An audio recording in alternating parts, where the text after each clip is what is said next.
বল করছে, এমনিতে কোনো সমস্যা নেই। এবং ওর বেসিক্যালি আমাদের কিন্তু ম্যাচটা ছিল আপনার এই এমার্জিং কাপের যে প্র্যাকটিস ম্যাচটা সেটা ছিল 18 আর 20, জাস্ট ওদেরকে একটা ম্যাচ প্রোভাইড করার জন্য কিন্তু আমরা একটু এগিয়ে এনেছি। তো আশা করছি যে যারা শ্রীলঙ্কায় যাবেন তারা সবাই খেলবেন এবং Mashrafe is fine, is fit. সোমবার চূড়ান্ত হবে শ্রীলঙ্কা সফরের জন্য ওডিআই স্কোয়াড। ক্রিকেটাররা ইমার্জিং কাপের দলের সাথে দুটি প্রস্তুতি ম্যাচ খেলার সুযোগ পাবেন। লক্ষ্য লঙ্কাগামী ওডিআই দলের বাড়তি প্রস্তুতি। আমরা তো একজন 20 জন একটা স্কোয়াড কিন্তু দিয়েছি ইমার্জিং কাপে, সেখান থেকে প্লাস যেহেতু আমরা চাচ্ছি যে ন্যাশনাল টিমে যারা ওয়ানডে স্কোয়াডের সদস্য শ্রীলঙ্কায় যাবেন তাদেরই খেলাতে, সেখান থেকে একটু হয়তো মডিফাইড করা হবে আর কি, দুই টিমের মধ্যে একটা কম্বিনেশন তৈরি করে দেওয়া হবে আর কি। সেটা বেসিক্যালি প্র্যাকটিস যারা ইমার্জিং কাপে খেলবেন তাদের জন্য, প্লাস ন্যাশনাল টিমের হয়ে যারা খেলতে যাচ্ছেন শ্রীলঙ্কা তাদের জন্য একটা প্র্যাকটিস ম্যাচের সুযোগ করে দেওয়া হচ্ছে। ফতুল্লায় 16 ও 18 মার্চ হবে দুটি প্রস্তুতি match. Saiful Majumder, Independent News, Dhaka. কলম্বোর পিসারা ওভালে বুধবার ১০০তম টেস্ট খেলতে নামছে বাংলাদেশ। এই মাঠে এখন পর্যন্ত খেলা ৩টি টেস্টে ইনিংস ব্যবধানে হেরেছে বাংলাদেশ।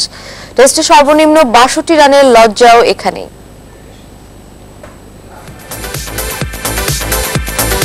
শ্রীলঙ্কা ক্রিকেটের সবচেয়ে পুরনো আর গৌরবোজ্জ্বল ভেন্যু পিসারা ওভাল।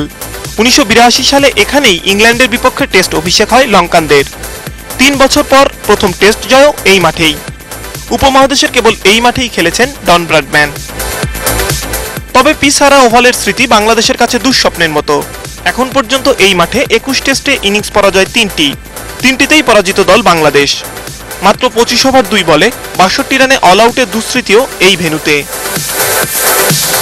৩ টেস্টে ৬ ইনিংসের মধ্যে কেবল একবার ২০০ ছাড়িয়েছে টাইগারদের সংগ্রহ। এক ইনিংসে সবচেয়ে খরুচে বোলারের তালিকায় সবার উপরে এনামুল হক। পিসারা ওভালের ৩টি ডবল সেঞ্চুরির ২টি বাংলাদেশের বিরুদ্ধে। ইনিংসের সর্বোচ্চ ৫৪১ রানও টাইগারদের বিপক্ষে। একমাত্র সুখস্মৃতি ২০০৭-এ মোহাম্মদ আশরাফুলের অপরাজিত সেঞ্চুরি। টাইগারদের জন্য পয়মন্ত না হলেও উপমহাদেশের অন্য উইকেটের সাথে খুব বেশি তফাৎ নেই পিসারা ওভালের। প্রথম দিকে ব্যাটিং সহায়ক হলেও শেষ দুদিন স্লো আর টার্নিং উইকেটে সুবিধাবান স্পিনাররা। সবচেয়ে বেশি ৫২ উইকেট নিয়েছেন লঙ্কান কিংবদন্তি Muralitharan.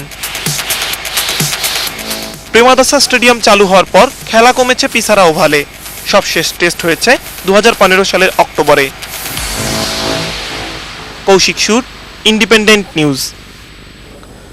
Hockey world league round 2-তে ঘানাকে হারিয়ে সান্ত্বনার জয় পেয়েছে বাংলাদেশ। এই জয়ে পঞ্চম হয়ে রাউন্ড 2 মিশন শেষ করল জিমি চয়নরা। রোমাঞ্চকর ম্যাচে নির্ধারিত সময় শেষ হয় ৩-৩ গোলের সমতায়। টাই ব্রেকে ম্যাচের ভাগ্য ঠিক না হলে সাডেন ডেথ করায় ম্যাচ। কৃষ্ণ কুমারের গোলে জয় নিশ্চিত হয় বাংলাদেশে। টান টান উত্তেজনা আর শ্বাসরুদ্ধকর ম্যাচের সমাপ্তি সাডেন ডেথে। গোলকিপার জাহিদের দক্ষতায় লক্ষ্যভেদ করতে ব্যর্থ ঘানা। সুযোগ নষ্ট করেননি কৃষ্ণ কুমার। স্কোর করে পাকা করেছেন বাংলাদেশের পঞ্চম স্থান। ম্যাচের